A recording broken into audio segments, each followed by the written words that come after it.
नमस्कार दोस्तों, स्वागत है आपके अपने चैनल पर। उम्मीद है आप सभी भली भांति होंगे और जून 2024 एग्जाम की तैयारी कर रहे होंगे। आप बिल्कुल परवाह मत कीजिए, क्योंकि एग्जाम से पहले हम आपको हर कोड की क्लासेस यहाँ पर प्रोवाइड करेंगे।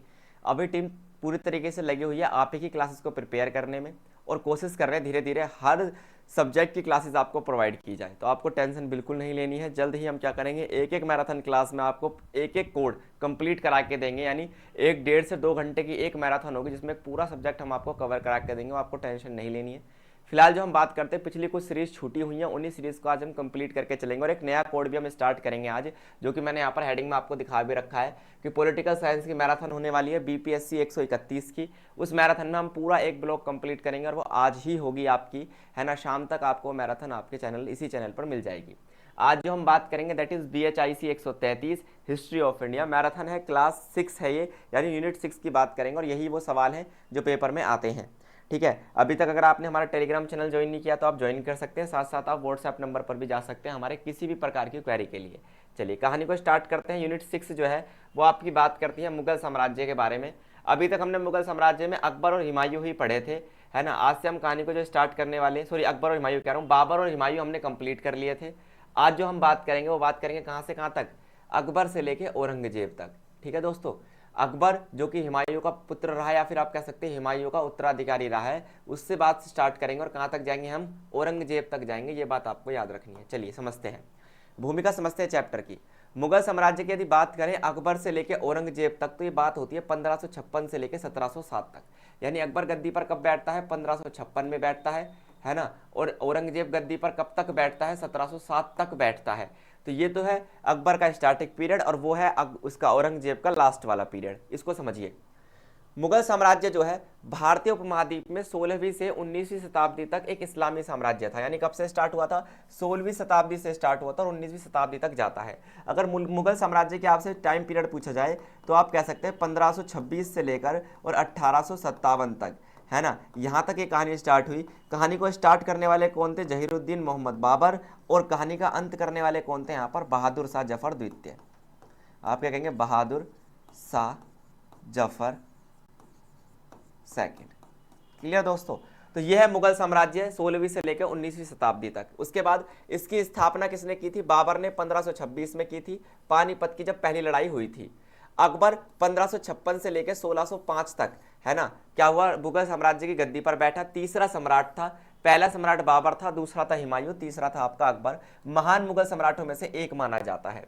अकबर की खास बात क्या थी, इसने साम्राज्य का विस्तार किया, साथ साथ केंद्रीकृत प्रशासन स्थापित किया। केंद्रीकृत प्रशासन का मतलब ये होता है कि सारी शक्तियां किसके हाथ में थी, केवल और केवल सम्राट के हाथ में थी। शक्तियों का ज्यादा बंटवारा इसने नहीं किया। साथ साथ अकबर ने क्या किया था, धार्मिक सहिष्णुता की बात की। धार्मिक सहिष्णुता का मतलब इसने एक नीति अपनाई थी अकबर ने, जिसका नाम रखा था सुलह ए कुल।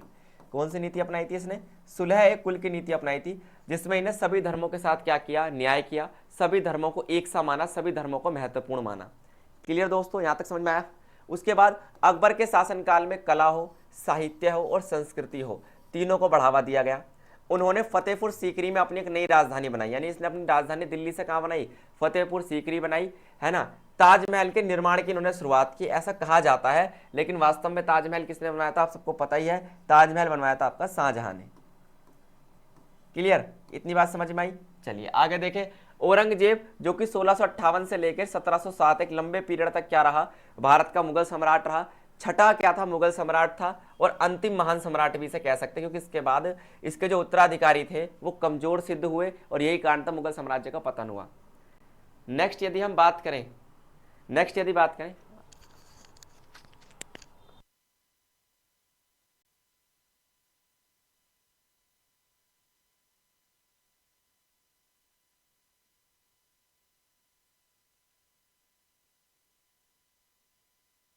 तो अगर इतनी बात आपको क्लियर हुई है, साथ में अगर औरंगजेब की बात करें तो कट्टर मुस्लिम था। यही कारण था कि जो जजिया कर किसने समाप्त कर दिया था, जो जजिया कर अकबर ने समाप्त कर दिया था, उसे दोबारा लागू करने वाला कौन बना, औरंगजेब बना। ठीक है, इसलिए इसने क्या किया, औरंगजेब ने हिंदुओं पर अत्याचार करने शुरू किए, हिंदू मंदिरों को धीरे धीरे क्या शुरू किया, नष्ट करना शुरू किया। औरंगजेब की मृत्यु के बाद मुगल साम्राज्य धीरे धीरे क्या हो गया, पतन होना शुरू हो गया। और इसके पतन के पीछे बड़ा कारण था east India company. East India company जैसे ही भारत में आती है वो क्या करती है, मुगल सम्राट को क्या करती है, उसकी शक्ति को छीनना स्टार्ट कर देती है। क्लियर दोस्तों। चलिए नेक्स्ट बात करते हैं अकबर के अभियानों की। अकबर ने कौन कौन से अभियान चलाए, ये क्वेश्चन यहाँ पर इस यूनिट में बनता है। अकबर के अभियान की यदि बात करें तो मुगल साम्राज्य का विस्तार अकबर के कारण होता है, ये बात मैंने आपको बता दी। इसमें याद रखना उन्होंने अपने शासनकाल में मुगल साम्राज्य का बहुत ज्यादा विस्तार किया। और ये क्यों किया, क्योंकि उसने बहुत से सैनिक अभियान चलाए। कौन कौन से उसके सैनिक अभियान थे, पहला था पानीपत की दूसरी लड़ाई। पहली लड़ाई तो बाबर ने लड़ी थी, दूसरी किसने लड़ी थी, अकबर ने 1557 में। यह लड़ाई हुमायूं की मृत्यु के बाद अकबर और अफगानी सेनापति सिकंदर शाह सूरी के बीच हुई थी। अब जो सिकंदर शाह सूरी था, ये जो शेर शाह सूरी था, है ना, शेर शाह सूरी के वंश से ही था, शेर शाह की सूरी के वंश से। ठीक है, कहाँ से, अफगान शासक। जहाँ से शेर शाह सूरी आया था हुमायूं से लड़ने, ठीक वहीं से आया था कौन, आपका अफगान सेनापति सिकंदर शाह सूरी। अकबर ने इस लड़ाई में जीत हासिल की और मुगल साम्राज्य को पुनर्स्थापित कर लिया। दूसरी लड़ाई जो अकबर ने लड़ी वो थी ग्वालियर के किले की लड़ाई 1564 में। अकबर ने ग्वालियर के हिंदू किले पर विजय प्राप्त की और उत्तर भारत में महत्वपूर्ण राजनीति क्या की, स्थापन की। ठीक है, फिर आती है तीसरी लड़ाई चित्तौड़ के किले को लेकर। अकबर ने राजपूत किले चित्तौड़ पर भी क्या की, विजय प्राप्त की और अपनी वीरता और अजयता का क्या दिया, प्रमाण दिया। तो आप कह सकते हैं अकबर ने जितनी भी लड़ाइयां लड़ी, इसलिए इसे महानतम शासक कहा जाता है ना, क्योंकि इसने जितनी भी लड़ाइयां लड़ी उन सभी में इसने क्या की, विजय प्राप्त की कहीं ना कहीं। तो ऐसी एक भी लड़ाई यहाँ पर नहीं रही जिसमें इसने विजय प्राप्त ना की हो। क्लियर दोस्तों। चलिए, तो ये है आपका अकबर के सैन्य अभियान। इसके अलावा अकबर ने कौन कौन सी लड़ाइयां लड़ी, रणथंभौर के किले पर इसने क्या की, विजय प्राप्त की। इसके अलावा खानादेश, बंगाल और कश्मीर, इसके साथ साथ सिंध, ऐसी कोई भी जगह ना हो जहां पर इसने विजय प्राप्त ना की हो। आप देखेंगे एक चीज नोटिस करेंगे, हर जगह इन्होंने क्या की, विजय प्राप्त की, कभी भी हार का सामना इन्होंने नहीं किया। ये बात आपको याद रहेगी। ये पूरी पीडीएफ आपको हमारे टेलीग्राम चैनल पर मिल जाएगी फ्री ऑफ कॉस्ट। इनमें से आपको कुछ भी उतारने की जरूरत नहीं है। कुल मिलाकर कुछ सिंपल शब्दों में मैंने ये बातें आपको यहाँ पर लिख के दिखाई हैं, समझा भी दी हैं। आगे चलते हैं। आगे यदि आप देखें तो आपको एक चीज दिखाई देगी कि मुगल राजपूत संबंध, है ना, मैंने आपको बताया था, पहले भी बताया था, ये क्वेश्चन बार बार आता है एग्जाम में कि मुगल राजपूत संबंधों पर क्या करनी है, टिप्पणी करनी है। तो बात करें, मुगल राजपूत संबंध जो थे जटिल थे, कभी कभी इनमें सहयोग दिखाई देता था तो कभी कभी संघर्ष दिखाई देता था। सामान्यतः यदि अकबर की बात करें तो अकबर ने क्या किया था, राजपूतों के साथ वैवाहिक संबंध बनाने स्टार्ट किए थे। वैवाहिक संबंध यानी जैसे आपने जोधा अकबर का नाम सुना होगा, विवाह संबंध जिसे आप कह सकते हैं, है ना। जोधा जो थी एक राजपूत कन्या थी, जबकि अकबर मुगल सम्राट था, आपको पता। तो इन्होंने क्या किया था, विवाह किया था। आप कह सकते हैं ये एक राजनीतिक विवाह आप कह सकते हैं, क्योंकि ये मुगल राजपूत संबंधों को मजबूत बनाने के लिए किया गया था। सहयोग के पहलू क्या थे, सहयोग के पहलू ये थे कि राजनीतिक गठबंधन होता था, समय समय पर एक दूसरे की सैनिक सहायता करते थे मुगल सम्राट और राजपूत राजा। प्रशासनिक सेवाओं में भी कई बार किस मुगल प्रशासन में किसको, राजपूतों को नियुक्त किया जाता था। सांस्कृतिक आदान प्रदान भी होता था। तो ये तो वो मुद्दे हैं जो मुगल सम्राट और राजपूत राजाओं के बीच सहयोग के मुद्दे हैं। मुगल दरबार में बहुत से राजपूत राजाओं को क्या दी गई थी, जगह दी गई थी, बड़े बड़े मनसब पद दिए गए थे इन्हें, प्रशासन में भी इन्हें कई जगह नियुक्त किया गया था। इसी कारण से आप कह सकते हैं मुगल राजपूत संबंध में कई चीज़ों में सहयोग दिखाई देता है हमें, लेकिन कहीं कहीं हमें मुगल राजपूत संबंधों में क्या दिखाई देता है, संघर्ष भी दिखाई देता है। चलिए संघर्ष की बात करते हैं। जैसे कई राजपूत राजा जो थे वो अपनी आज़ादी हासिल करने के लिए बार बार क्या करते थे, संघर्ष करते थे। कुछ राजपूत हिंदू थे जो कि मुगलों के धार्मिक नीतियों से क्या थे, सहमत नहीं थे। अब आप ही देखिए, मुगलों का धर्म क्या हो गया, इस्लाम हो गया, और जबकि राजपूत क्या होते हैं आपके, हिंदू। तो जो हिंदू इस्लाम का जो संघर्ष था ये दिखाई देता था। कभी कभी राजपूतों के बीच इस चीज को लेकर संघर्ष होता था कि भूमि और संसाधनों को किस तरीके से मुगल सम्राट को सौंपा जाना चाहिए या नहीं। यानी कि कई बार राजपूत राजाओं को यह लगता था कि ये कोई संबंध निर्माण या दोस्ती नहीं है, ये तो एक तरीके से हड़प नीति है, जो कि मुगल सम्राट चाहता है कि हमारे साम्राज्य क्या कर ले, हड़प ले। डन। सेम ऐसा ही क्वेश्चन मुगल मराठा संबंध पे भी बनता है ना। जैसे अभी हमने मुगल राजपूत संबंधों की बात की, अब बात करेंगे यहाँ पर मुगल मराठा संबंधों की। देखिए, मुगल मराठा संबंधों की बात करें तो यह संबंध भी आपको जटिल और बदलते दिखाई देंगे। कभी इन संबंधों में सहयोग दिखेगा, कभी संघर्ष दिखेगा, तो कभी कभी इसमें शक्ति संतुलन भी दिखेगा आपको। चलिए, संबंधों का विकास कैसे होता है। 17वीं शताब्दी की शुरुआत में हुआ क्या, मुगलों और मराठों के बीच अच्छे संबंध थे। अच्छे संबंध क्यों थे, क्योंकि शिवाजी जो कि मराठा साम्राज्य के संस्थापक थे, उन्होंने मुगलों के साथ सैन्य अभियानों में भाग लिया, उन्होंने दक्कन में अपनी शक्तियों मजबूत किया। यानी कि मराठा साम्राज्य की स्थापना करने वाले जो शिवाजी थे, उन्होंने क्या किया था, मुगलों की सहायता की थी दक्षिण भारत में उनके अभियान को चलाने में, इसलिए मुगल मराठा संबंध अच्छे रहे। लेकिन 1670 के दशक में शिवाजी ने मुगलों के खिलाफ क्या कर दिया, विद्रोह कर दिया और मराठा साम्राज्य को स्वतंत्र घोषित कर लिया। एक समय के बाद इन्होंने अपने आप को स्वतंत्र घोषित कर लिया। जब औरंगजेब की मृत्यु हो गई, उसके बाद मुगल साम्राज्य कमजोर हो गया। इस बात का फायदा उठा के मराठों ने अपनी शक्ति क्या कर ली, मजबूत। आप कह सकते हैं 3 पहलू बन गए मुगल मराठा संबंध में।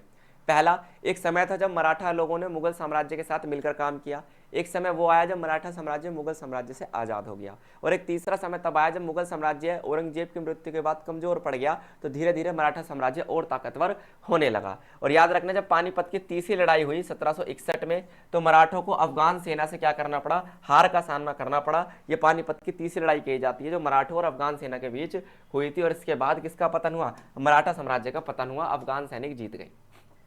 चलिए बात करते हैं मुगल साम्राज्य के पतन के कारण। एक बार क्वेश्चन एग्जाम में आया हुआ है और ये इसी चैप्टर के सिलेबस में, क्यों इसका पतन हुआ। तो याद रखना, सबसे पहला कारण तो इसका यही है कि 1857 में ब्रिटिश ईस्ट इंडिया कंपनी द्वारा ये क्या हो गए थे, पराजित हो चुके थे। कौन, अंतिम मुगल सम्राट। यह पतन धीरे धीरे हुआ, एकदम से नहीं हुआ। इसके सबसे पहले आते हैं आंतरिक कारण। आंतरिक कारण यानी कि अंदरूनी कारण। चलिए देखिए अंदरूनी कारण कौन से हैं।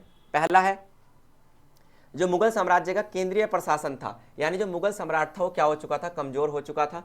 उसका केंद्रीय प्रशासन कमजोर हो चुका था। मुगल प्रशासन में बहुत ज़्यादा भ्रष्टाचार और क्षमताएं देखने के लिए मिल रही थी, जिससे क्या थे, लोगों में बहुत ज़्यादा असंतोष बढ़ा और उन्होंने मुगल सम्राट का क्या नहीं दिया, पक्ष नहीं लिया।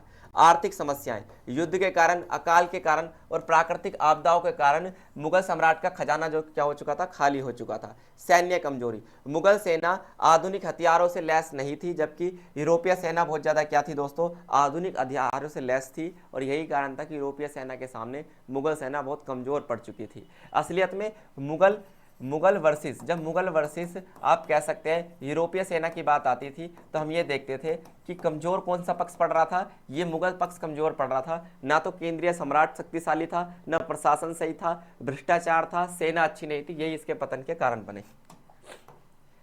यदि बात करें भारी खतरे क्या थे, तो मुगल सम्राटों को पहला भारी खतरा तो मराठों से था, मैंने आपको बताया था। जैसे ही आपका कौन, औरंगजेब की मृत्यु होती है, उसके बाद मराठाओं ने क्या किया था, विद्रोह करना शुरू कर दिया था। फिर बार बार मुगल साम्राज्य पर किसके आक्रमण हो रहे थे, अफगान के आक्रमण हो रहे थे, अफगान लोगों के। और जिसमें मैंने आपको बताया था सूरी वंश जो था ये बार बार हमला करता था। सिख विद्रोह, पंजाब में जो सिख लोग थे इन्होंने भी मुगल शासन के खिलाफ क्या किया था, विद्रोह किया था और अपना स्वतंत्र राज्य स्थापित कर लिया था। ब्रिटिश ईस्ट इंडिया कंपनी का उदय होने से क्या हुआ, जो बची कुची मुगलों की शक्ति थी वो भी क्या हो गई, 1857 में पराजित हो गई। और भारत में किसका, क्राउन का शासन आ गया, ताज का शासन आ गया। बात आपको याद रखनी है, क्राउन का शासन आ गया। अब ब्रिटेन की रानी डायरेक्ट भारत पे क्या करने लगी, शासन करने लगी 1857 के बाद। और भारत से मुगल सम्राट पूरी तरीके से क्या हो गया, समाप्त हो गया। डन दोस्तों, मुझे नहीं लगता यहाँ तक आपको कोई भी परेशानी होने वाली है। तो ये कुछ मुद्दे थे जो मैंने आज की क्लास में आपको बताए। तो उम्मीद है ऐसे आप हमारे साथ जुड़े रहेंगे। कोई भी आपका अगर डाउट बनता है तो आप हमसे ज़रूर पूछ सकते हैं। ज़्यादा से ज़्यादा हमें शेयर कीजिए अपने इग्नू के व्हाट्सएप ग्रुप्स में, और ये PDF आपको हमारे टेलीग्राम चैनल पर मिल जाएगी। आज के लिए केवल इतना ही। थैंक यू, धन्यवाद, नमस्कार।